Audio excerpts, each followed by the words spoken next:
una de las parashot de esta semana, Parshas Vayelech, aparece un versículo muy interesante que cuando uno observa en el lenguaje, en Lashon Kodesh, en la lengua santa, tiene sentido, pero cuando uno lo traduce al español hay algo extraño. El versículo dice, en medio de Parshas Vayelech, donde Moshe Rabbeinu está literalmente en el último día de su vida y está advirtiendo al pueblo de Israel, muchachos, tienen que cumplir la Torá, las mitzvot, etc., si no va a ser terrible, etc. El versículo dice, Onoiji, dice Moshe, en nombre de Dios, Hastir astir panai mehem bayemahu. Yo he de ocultar mi rostro en aquel día. Cuando ustedes no cumplan los preceptos, pues dice Dios, yo me ocultaré de ustedes y van a pasar todo tipo de sufrimientos, etc. Destrucción del primer templo, destrucción del segundo templo, exilio que vivimos hasta ahora y que se termine rápido en nuestros días con la venida de Moshiach, etc. Perfecto.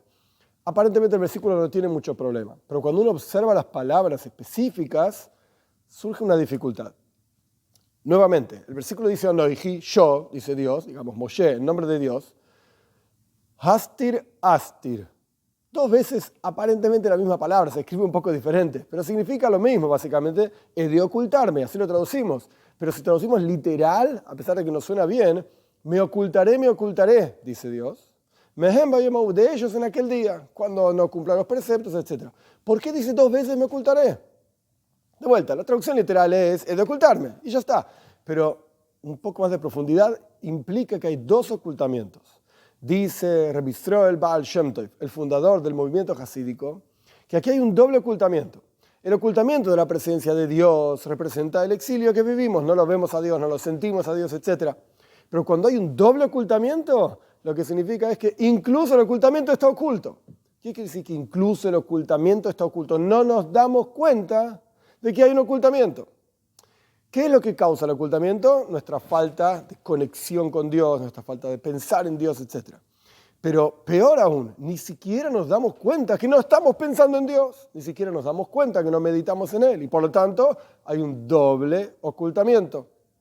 Esto es lo que explica el Baal Shem Tov, y por supuesto parece algo terrible, porque ¿cuáles son nuestras herramientas para acercarnos a Dios? Y más aún, porque de vuelta, si hay un doble ocultamiento, ¿cómo nos damos cuenta que tenemos que acercarnos a Él?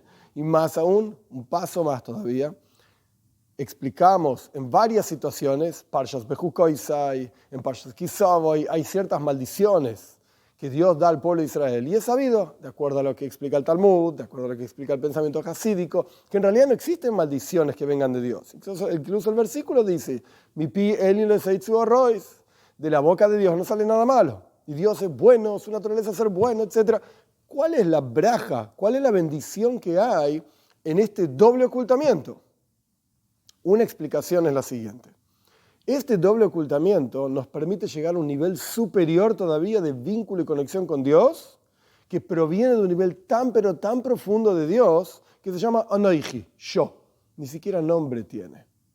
¿Qué significa todo esto? Está explicado en diferentes lugares, en el Tanya, en el capítulo 26, está explicado en diferentes lugares que cuando surge algo que no es muy positivo en este mundo, el Talmud nos dice que hay que recibirlo con alegría. ¿Cómo podemos recibir con alegría un sufrimiento, una dificultad? Pues, de vuelta, está explicado en Tanya, en diferentes lugares, en los escritos del Alter Rebbe, que es tan profundo este bien que no se puede revelar aquí abajo en términos concretos como algo positivo, sino que se ve como algo que no es tan bueno. El ejemplo de esto es como un padre que se ocupa de que su hijo no ponga el dedito en el enchufe, y el padre se pone nervioso porque si el nene pone el dedo en el enchufe, Dios libre y guarde, puede electrocutarse, puede ser terrible, etc. Entonces el padre le grita, ¿cómo estás haciendo una cosa así? Y le saca rápidamente la mano del enchufe y le grita de vuelta, nunca hagas una cosa así, etc. Un observador externo puede ver esto y decir que el padre es cruel, y el padre le grita al hijo, y el padre lo trata mal al hijo, etc. Pero sabemos que objetivamente hablando, es una bondad increíble lo que el padre está haciendo con el hijo, enseñándole que hay una situación realmente peligrosa y que no debe involucrarse con esa situación, etc. Pero el hijo no está en condiciones de entenderlo racionalmente hablando, es un nene chiquito, pone el dedo en cualquier lado. Entonces el padre utiliza un sistema, un método, para que le quede claro al hijo. No estamos hablando de golpes crueles, etc. Esto es un padre enfermo. Estamos hablando de algo normal. Bien. Esto es un ejemplo de que una cosa positiva, buena, amor absoluto, puede revelarse en forma de severidad, en forma de, Dios libre y guarde, un sufrimiento. ¿Por qué? Porque en realidad estos gritos del Padre provienen de un lugar de mucho amor hacia su Hijo para que esté bien. Pero la forma en que se revela es una forma, digamos, negativa, sufrimiento, dura, rigor, etc. Lo mismo ocurre con las bondades de Dios. Ahora bien, en este doble ocultamiento, que incluso el ocultamiento está oculto, podemos decir algo similar. ¿Por cuánto proviene este ocultamiento de un nivel que se llama Anoiji, yo, lo más profundo de Dios, que ni siquiera nombre tiene para indicarlo, porque si le ponemos un nombre a Dios, que Dios tiene muchos nombres, el nombre de 4 letras, el nombre de Elohim, el Señor, el nombre del Dios de las huestes, un montón de nombres de Dios, más santos, menos santos, lo que sea, adjetivos de Dios, el misericordioso, el bondadoso, etcétera, el eterno, cualquier cosa que queramos decir de Él, de alguna manera lo define. Entonces toda definición ya tiene una limitación, incluso si estamos diciendo que Dios es el eterno. Lo estamos definiendo y poniendo en una cajita diciendo, esto es eterno.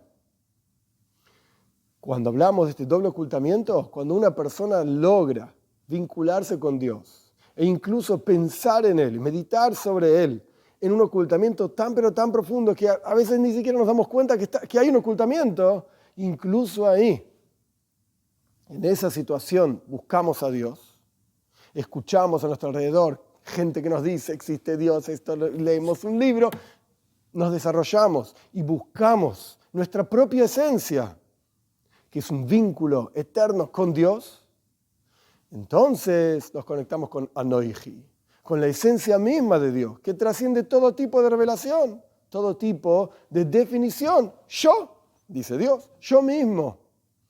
Pero solamente lo vamos a encontrar en esas situaciones tan pero tan terribles, por así decir, en donde incluso el ocultamiento mismo está oculto. En esa situación podemos encontrar a Dios mismo.